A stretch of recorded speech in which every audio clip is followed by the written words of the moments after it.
Let's make lasagna in the slow cooker. I've got here a pound of ground beef cooked down with some onions and garlic and a jar of our favorite tomato sauce. I'm gonna just put a little bit of a layer down there in the bottom of my slow cooker. Next, I'm going in with some pasta. I'm using rotini. I don't really like lasagna noodles just because they're harder to cut through when you're scooping it out. So I like to do some kind of noodles, elbow noodles, penne, whatever you like.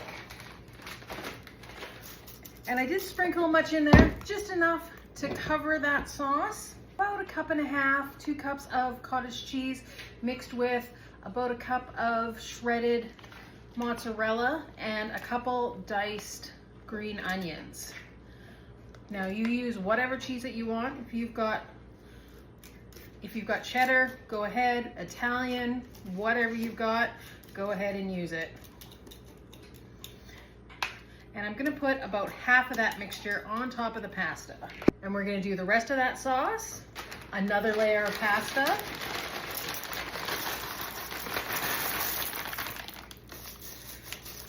I should have done all the cottage cheese mixture in that middle layer, not split it into 2. I don't know what I was thinking.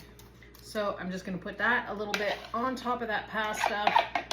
So that's the rest of our cottage cheese mixture on top of the pasta. And our last layer is another jar of sauce. You want a fair bit of liquid in this so that it gets that pasta cooked. So that's why you end up using the 2 jars of sauce.